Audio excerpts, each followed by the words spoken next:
Hello everyone. Let's do some problems dealing with asset disposals.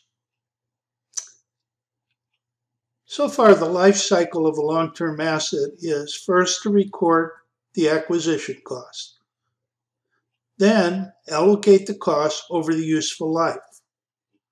Once the useful life has come to an end, companies make a decision on whether they're going to dispose of the asset or not. That's what these problems are all about. Number one, equipment was sold for $40,000.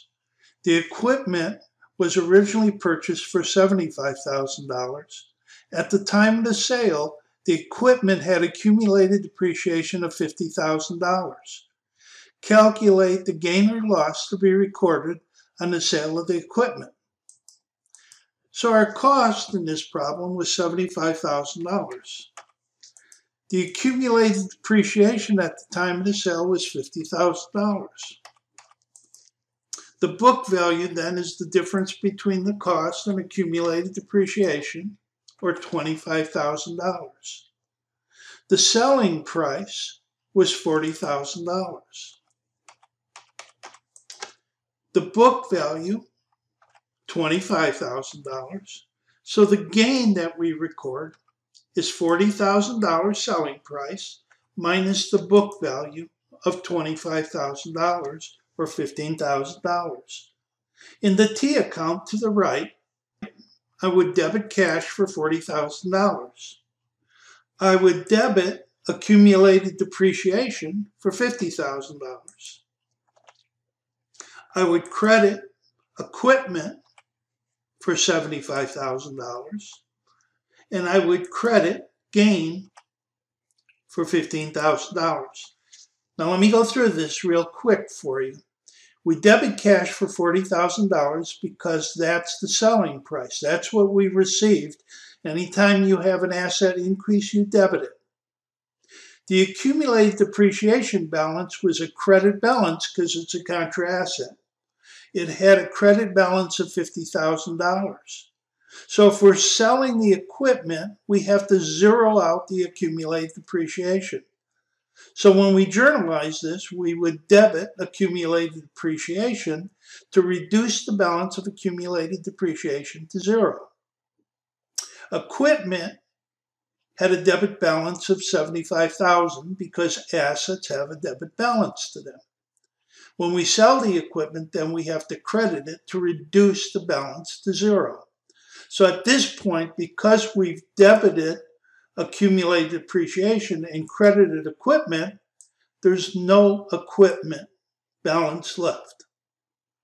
The gain increases on the credit side.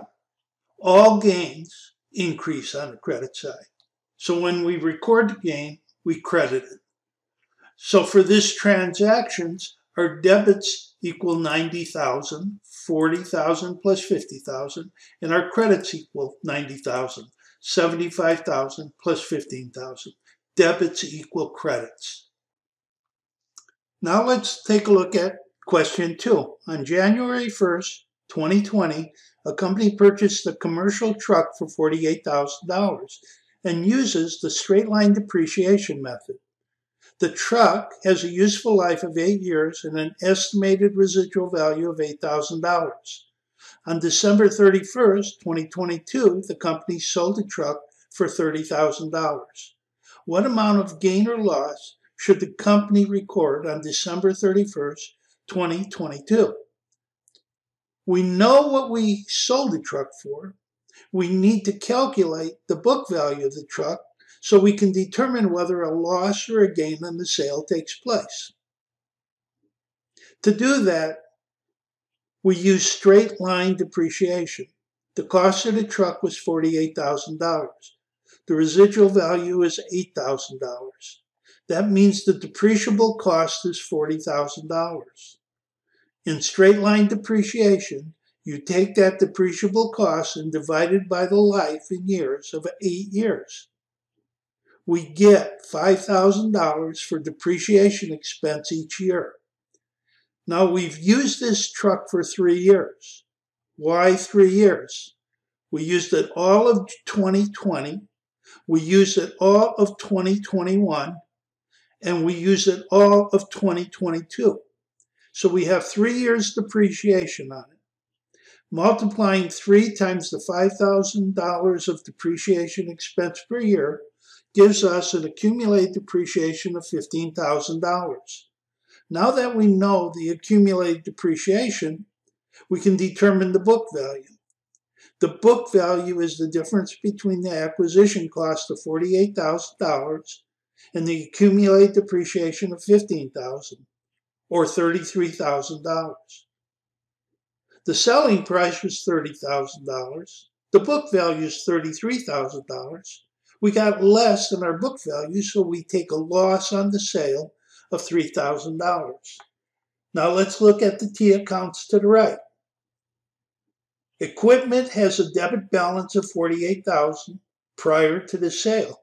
Accumulated depreciation has a credit balance of $15,000 prior to the sale.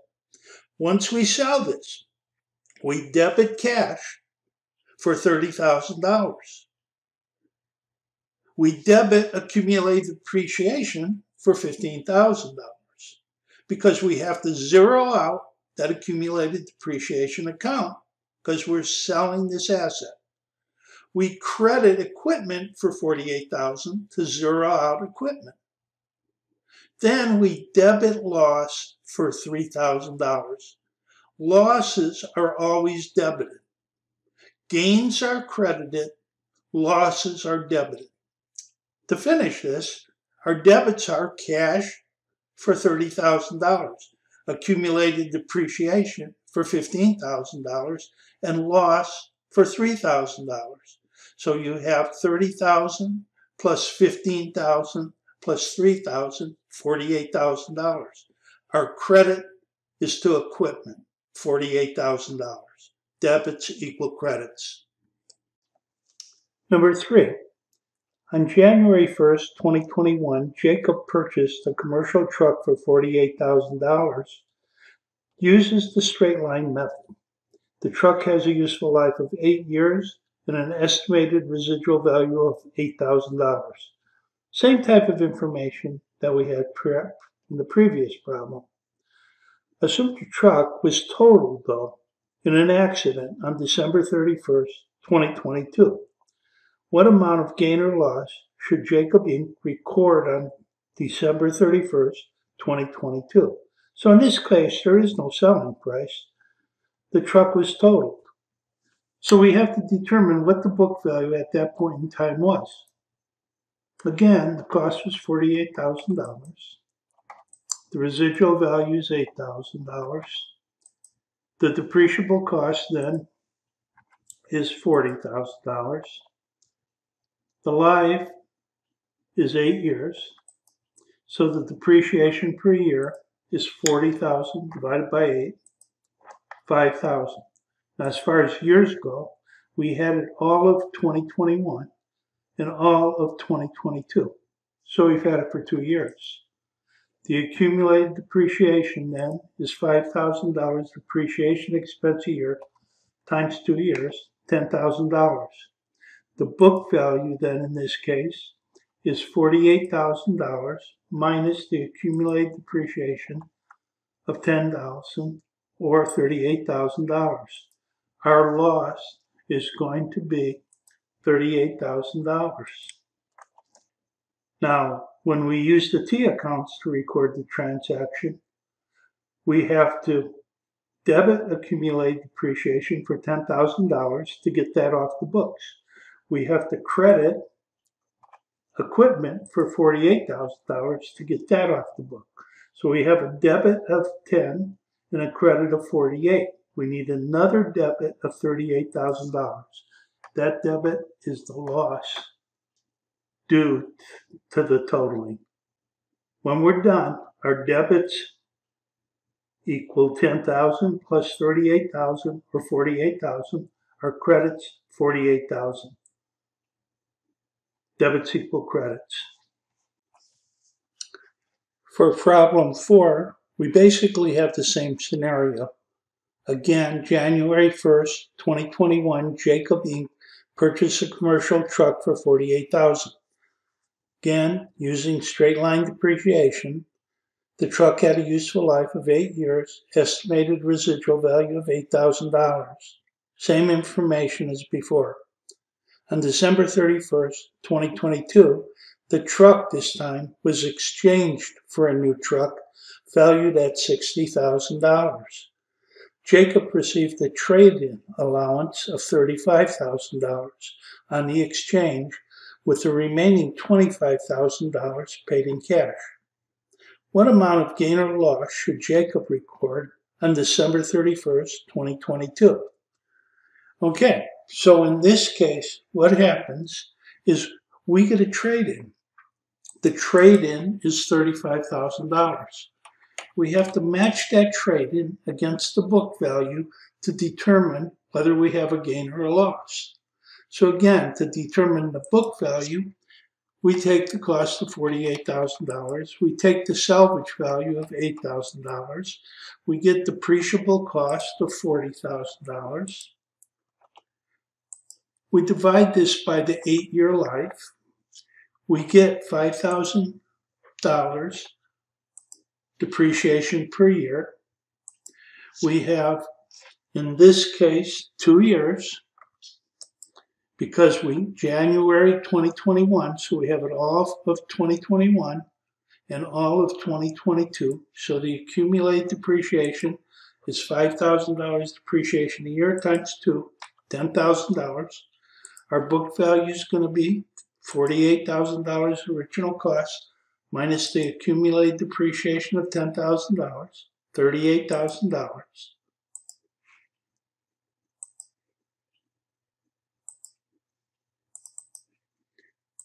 Our loss is $3,000. We got a trade-in of $35,000. We were carrying it on our books for $38,000, so there's a loss of $3,000. Now let's look at the T account side. On the T account side, what we need to do again is we're going to debit accumulated depreciation for $10,000 to zero out the accumulated depreciation. We have to credit the old equipment for $48,000 to get rid of the old equipment. Now for this problem, what's going to happen is we're going to record the new truck at $60,000. We're going to credit cash for $25,000. And we're going to record a loss of $3,000. Now let's make sure our debits equal our credits. We have debits of $60,000 plus $10,000 plus $3,000. So we have $73,000 in debits. We have credits of $48,000 and $25,000. $73,000 of credits. Our debits equal our credits. Now let's make sure you're understanding this. We debit equipment for $60,000 to represent the purchase of the new equipment. We debit accumulated depreciation for $10,000 to get rid of the depreciation account for the old equipment. That zeroes that out. We debit the loss because we suffered a loss in this transaction. We got less of a trade-in than what we were carrying the equipment on our books for. We credit the equipment itself for $48,000 to get rid of the old equipment. So the old equipment's been replaced with the new equipment. And then we credit cash for $25,000 to show what we had to pay out of pocket to get this new equipment. So here you had 4 good problems dealing with disposals. You had one where you sold for a gain, one where you sold for a loss, one where you had a total loss, and one where you had an exchange. Now, before we close this video out, let's look at how the multi-step income statement will show these gains or losses. The multi-step income statement starts with net sales. We get our net sales by taking our gross sales minus our contra sales accounts. Remember, these contra revenue or contra sales accounts are typically the sales discounts and sales returns and allowances. We subtract the two to get to the net sales. Our cost of goods sold, which is an expense, gets subtracted from net sales to get our gross profit. Once we have our gross profit, we subtract our operating expenses, like our selling, general, and administrative expenses, to get our operating income. The operating income is the income from the core operations of the company. Now, we have non-operating line items which follow. And we have taught you in this chapter that gains and losses are part of the non-operating line items. They don't have anything to do with the core operations of the business. Neither do interest revenue or interest expenses. So when we're talking about non-operating line items, they're amounts that go below operating income. They include gains or interest revenue and losses or interest expense. Gains are added, losses are subtracted. When we take our operating income and add our gains or interest revenue, subtract our losses or interest expense, we get our income before taxes.